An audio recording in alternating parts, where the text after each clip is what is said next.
Hi, welcome to another video. मैं हूं doctor विशाल। तो आज मैं आपको ये समझाने वाला हूं कि अगर आपका एंडोस्कोपी हुई है तो उसके बाद आपको कौन कौन सी चीज़ एक्सपेक्ट करनी चाहिए और कैसे अपना ख्याल रखना चाहिए।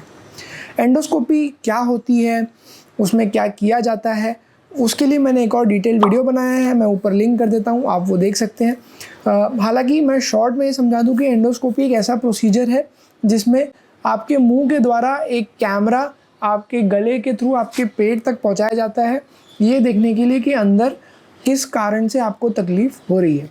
जनरली उन पेशेंट्स में किया जाता है जिनको एसिडिटी की शिकायत है, जो कि दवाइयों से ठीक नहीं हो रही है, या जिनका अचानक से वज़न कम हो रहा है, जो कि खाना टॉलरेट नहीं कर पा रहे हैं, बार बार उनको उल्टी हो रही है, या जिनको कि ऐसा लगता है कि उनका पेट बहुत फूल जाता है, या ऐसे कुछ लोग हैं जिनकी अचानक डाइट कम हो गई है, या कभी उनके गले से या उनके मुंह से खून निकला है, या उल्टियाँ हुई हैं जो कि रुक नहीं रही हैं।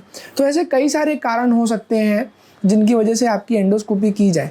अगर आपने कोई गलत चीज़ खा ली है गलती से, जैसे कि चाबी, कॉइन वगैरह, तो भी एंडोस्कोपी करी जाती है। तो एंडोस्कोपी होने के बाद कई सारे लोगों के क्वेश्चंस होते हैं कि हमको कौन कौन सी तकलीफ़ें एक्सपेक्ट करनी चाहिए और कब आपको कौन सी चीज़ों का ध्यान रखना चाहिए, तो वो आज हम समझेंगे। तो सबसे पहली बात ये है कि आपकी एंडोस्कोपी हो जाए तो उसके बाद आप ड्राइविंग करना अवॉइड कीजिए, बिकॉज जनरली एंडोस्कोपी करने के टाइम हो सकता है कि आपको कोई ना कोई बेहोश करने की दवा दी जाए।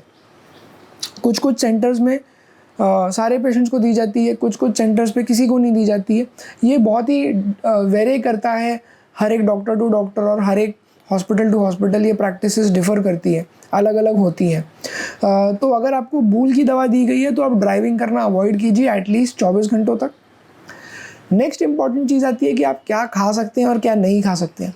जब आपकी एंडोस्कोपी होती है तो वो कैमरे का ट्यूब पूरा आपके पेट तक जाता है आपके खाने के पाइप के थ्रू। तो वो वहाँ पे जहाँ जहाँ पे टच होके जाता है वहाँ पे छोटी छोटी माइक्रोस्कोपिक इंजरीज हो सकती हैं, और उसके कारण आपको गले में जलन हो सकती है, क्योंकि वो एक फॉरेन बॉडी है। और बॉडी, हमारी ह्यूमन बॉडी जो है, किसी भी फॉरेन बॉडी को आने के बाद अपना एक रिएक्शन दिखाती है, जिसके कारण आपको गले में खराश जैसा महसूस हो सकता है। तो अगर आपको ऐसे सिम्टम्स आ रहे हैं तो आप 1 या 2 दिन वेट कीजिए। आप गर्म पानी से गार्गल कर सकते हैं, बीटाडीन के गार्गल कर सकते हैं मेडिकल स्टोर से लेके। 1 से 2 दिन में जनरली अपने आप ठीक हो जाता है, इसको कुछ अलग से करने की ज़रूरत नहीं पड़ती।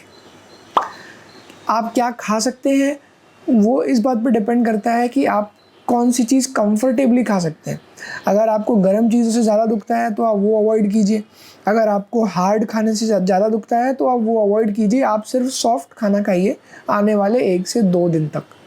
नेक्स्ट क्वेश्चन ये आता है कि आपके पेट में जो ब्लोटिंग का सेंसेशन है, यानी कि वो जो पेट फूला फूला लगता है, वो कब जाएगा। तो उसको भी जाने में कुछ घंटे लग सकते हैं आपके एंडोस्कोपी प्रोसीजर के बाद। आपको उसके लिए भी कुछ अलग से करने की ज़रूरत नहीं है। हालांकि अगर 24 घंटे से ज़्यादा हो गया है और वो ब्लोटिंग, आपकी सेंसेशन, जो पेट फूला हुआ लग रहा है, वो ज़रा भी कम नहीं हुआ है, तो समय है कि आप अपने डॉक्टर को कांटेक्ट कीजिए। उसी के साथ अगर आपको फीवर आना शुरू हो गया है, या आपका पेट दर्द देना शुरू कर रहा है, या आपको ऐसा लग रहा है कि आपके गले से कभी कोई खून की उल्टी हुई है, या आपको बेचैनी महसूस हो रही है, आपका पल्स रेट, आपका हार्ट का रेट बहुत ज़्यादा बढ़ गया है अचानक से प्रोसीजर होने के बाद, घर पहुंचने के बाद, तब समय है कि आप अपने डॉक्टर को एक बार कांटेक्ट कीजिए और उनसे समझने की कोशिश कीजिए कि क्या ये नॉर्मल है या नॉर्मल नहीं है। आपका एक बार एंडोस्कोपी हो जाए तो आपको डॉक्टर तुरंत ही रिपोर्ट बता देते हैं जनरली सब जगहों पे। अगर उन्होंने कोई टिश्यू लिया होगा टेस्टिंग के लिए तो उसकी रिपोर्ट आपको कुछ दिनों बाद मिलती है।